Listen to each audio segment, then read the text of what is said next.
ጋት ኤግዛም ላይ ሁሌ የማይቀሩ ጥያቄ እንዲሁም ብዙ ተማሪዎች የወደቁት ወይም መስራት ያልቻሉት ጥያቄ ዛሬ እናንተ በቀላሉ መስራት እንድትችሉ ግልጽ የሆነ ማብራሪያ ለእናንተ አሳያችኋለሁ። ስለዚህ ይህንን ቪዲዮ እስከ መጨረሻ ካያችሁ ጋት ኤግዛም በቀላሉ ማለፍ ትችላላችሁ።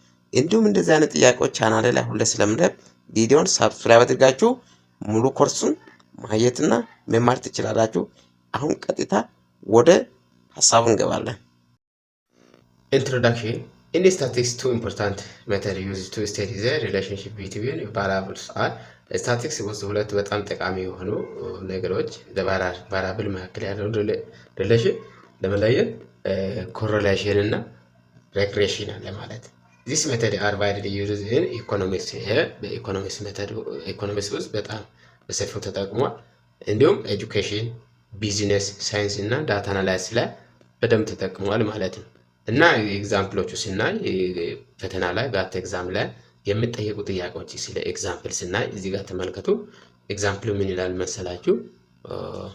there are a researcher may want to know the relationship between and researcher ሁለት ቫሪያብል መካከል ያለው ሪሌሽን ለመለየት ከፈለገ ማለት ነው። እዚህ ጋር ኤግዛምፕል ሪሌሽን may want to know the relationship between ሁለት ቫሪያብል መካከል ያለው ሪሌሽን ለማወቅ ከፈለገ ለምሳሌ ስቴዲ ሃረንድ ኤግዛም ስኮር እዚህ ጋር ተማሪዎች የሚያጠኑበት ሰዓትና ውጤታቸው መካከል ያለው ሪሌሽን ምን ያህል ነው? ስትሮንግ ነው? ደካማ ምናምን እንደዚህ አይነት እና ማስታወቂያ ለማስታወቂያ የወጣው ወጪና ሁለተኛው መጀመሪያ ቫሪያብል ለማስታወቂያ የወጣው ወጪና የተሸጠው ነገር ሪሌሽናቸው ምንድነው የሚለው ኦልሶ ሄት ኤንድ ዌት የሚላለን ይሄም ሪሌሽናቸው ምንድነው የሚለው እንደዚህ አይነት ነገር ላይ ዲፔንድ እና ኢንዲፔንደንት የሚለው ብዙ መረዳት ይቻላል። ደግሞ ኤግዛም ላይ እንደዚህ አይነት ነገሮች ሀሳብ በደንብ ከያዛችሁ በጣም ጠቃሚ ነገር ነው ማለት ነው። ለምሳሌ ትንሽ ሰዓት ያጠና ተማሪ ውጤቱ በጣም ዝቅ ሊል ይችላል። ብዙ ታይም ያጠና ተማሪና ውጤቱ ደግሞ ባሳለፈው ጊዜ ላይ ዲፔንድ ሊሆን ይችላል። ሪሌሽኑ ምን ይመስላል በዝርዝር መረጃ ማየት እንችላለን ማለት ነው። ኦልሶ ኮሬሌሽን ስናይ ዋና ሀሳብ ወደ ኮሬሌሽን ስንመጣ ኮሬሌሽን ዴፊኒሽን ኮሬሌሽን measures the strength and direction of relationship between two variables። ስለዚህ ኮሬሌሽን ማለት የሁለት ቫሪያብል መካከል ያለው ጥንካሬና ዳይሬክሽን ወደ አቅጣጫው ለመለየት ወይም ለማወቅ ይረዳናል ማለት ነው። ሁለት ተለዋጮች መካከል ያለው ሪሌሽን ዳይሬክሽን እና ስትሬንግዝ ለማወቅ ይረዳናል ማለት ነው። እዚህ ጋር if two variables change together they are said to be correlated። ሁለት ቫሪያብል ለምሳሌ ኤክስ እና ዋይ ሁለት ቫሪያብሎች ሊኖሩ ይችላል። ሁለቱም ቫሪያብሎች በተመሳሳይ ጊዜ ላይ ምን ሲሆኑ ቼንጅ የሆነ ውጤት ወይም ከጨመሩ ምን ኮሬሌትድ ሆነዋል ማለት ነው። ስለዚህ ኮሬሌትድ እንላለን በዛ ታይም ማለት ሁለቱም ምን ሲሆኑ ሲጨምሩ ማለት ቼንጅ የሆነ ለውጥ ካሳዩ ማለት ነው። ኤግዛምፕል እዚህ ጋር ስቴዲ ሃወር እና እዚህ ጋር ኤግዛምፕሎቹን በደንብ ተመልከቱ።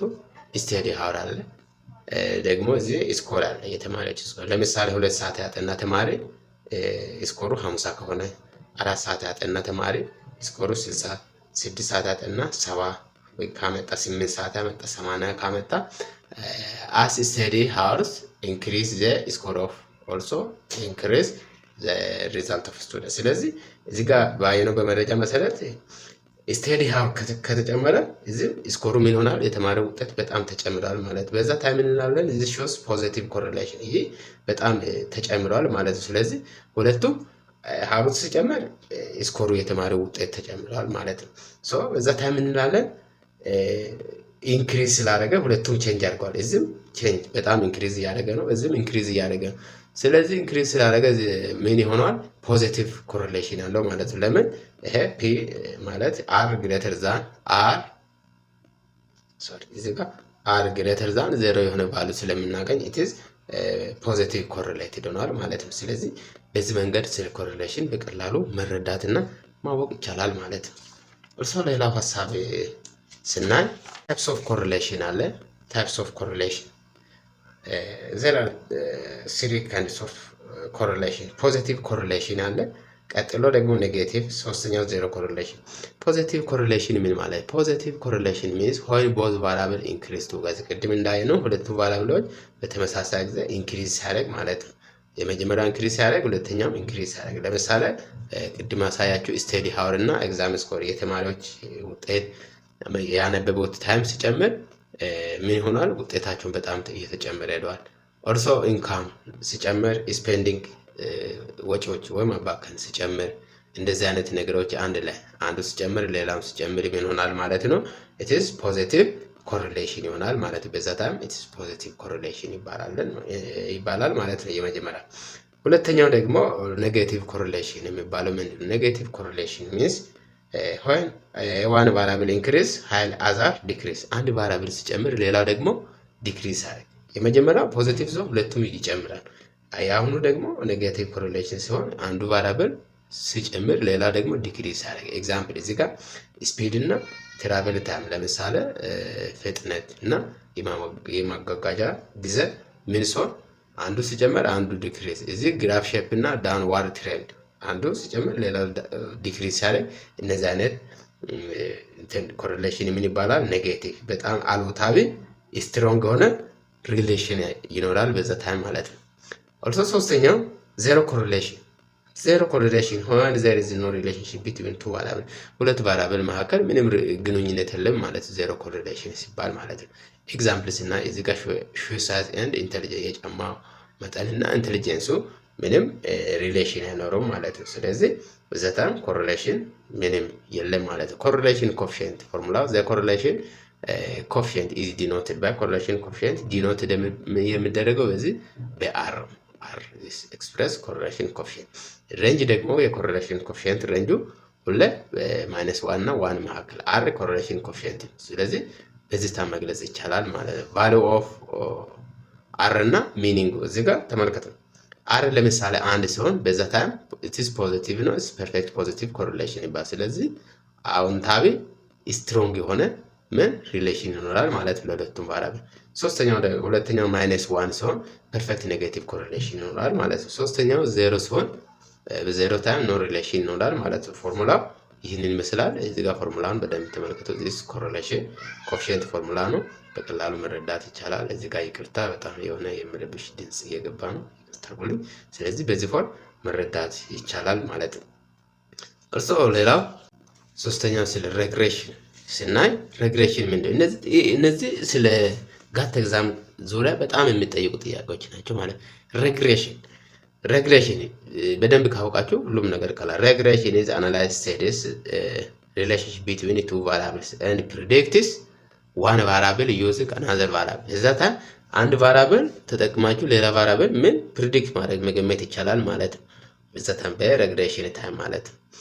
ኤግዛምፕል ስታዩ ደግሞ ኤግዛምፕል ፕሪዲክቲንግ ዋን ኤግዛም ስኮር ፍሮም ስቴዲ ሃወር። ስለዚህ የተማሪውን ውጤት ወይም የፈተናውን ውጤት ተማሪዎች ባጠኑት በሰዓታቸው መሰረት ምን ፕሪዲክት ማድረግ ይቻላል ማለት ነው። በዛታ በአንዱ መነሻ መሰረት አድርጋችሁ ሌላን ፕሪዲክት ወይም መገመት ማድረግ ይቻላል ማለት ነው። ምሳሌ እዚህ ጋር ሬግሬሽን ሞዴል አለ።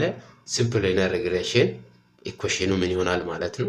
y is equals to a plus b x ይሆናል ማለት ነው። ሆይ በዛታ y is dependent variable ይሆናል፣ x ደግሞ independent variable፣ a ኢንተርሴፕት ይሆናል። ከዚህ በፎርሙላ መሰረት ኢንተርሴፕት ይሆናል ማለት ነው። b ደግሞ ስሎፕ ኦር ሬግሬሽን ኮኤፊሺየንት ይሆናል ማለት ነው። ሚኒንግ ኦፍ ስሎፕ ማለት ስሎፕ ማለት ምን ማለት ነው? b ምንን ኤክስፕሬስ ያደርጋል ካላችሁ ስሎፕ ሾውስ how much y changes when x increases by 1 unit። ስለዚህ y ምን ያህል ይጨምራል x በአንድ ዩኒት ሲጨምር ማለት ነው። ለምሳሌ እዚህ ጋር y is equals to እዚህ ጋር ኤግዛምፕል 40 plus 5x ሲሆን ለምሳሌ የተማሪው ውጤት የተማሪውን የጥናት ጊዜ በአንድ ዩኒት ሲጨምር y ቫልዩ ደግሞ ውጤታቸው 5 እጥፍ ምን ይሆናል ማለት ነው? ይጨምራል ማለት ነው። በዛታ ይህ ማለት ሬግሬሽን አንዱ በሌላ ዲፔንድ ሲሆን ማለት if studies hour increase by 1 half and exam score increase by 5 marks ማለት ነው። ስለዚህ የተማሪው የጥናት ጊዜ በአንድ ሰዓት ኢንክሪዝ ሲያደርግ ተማሪዎች በ5 ማርክ ምን ይሆናሉ ማለት ነው? ውጤታቸው ይጨምራል ማለት ነው። ስለዚህ ስለ ሬግሬሽን ያለው እና ስለ ኮሪሌሽን ያለው ሀሳቦች እነዚህ ይመስላሉ። እነዚህ ደግሞ ጋት ኤግዛም ላይ ሁሌ የማይቀሩ ጥያቄዎች ናቸው። ብዙ ተማሪዎች በዚህ ዙሪያ ላይ ግንዛቤ ባለማግኘት ፈተናን መስራት አይችሉም። ስለዚህ እናንተ በዚህ ሀሳብ ተጠቅማችሁ መስራት ትችላላችሁ። እንደዚህ አይነት ሀሳቦች ሁሌ ቻናል ላይ ስለምለቅ ሙሉ መረጃውን ለማግኘት ሳብስክራይብ አድርጋችሁ ቤተሰብ ሁኑ። ቴንክ ፎር ዋቺንግ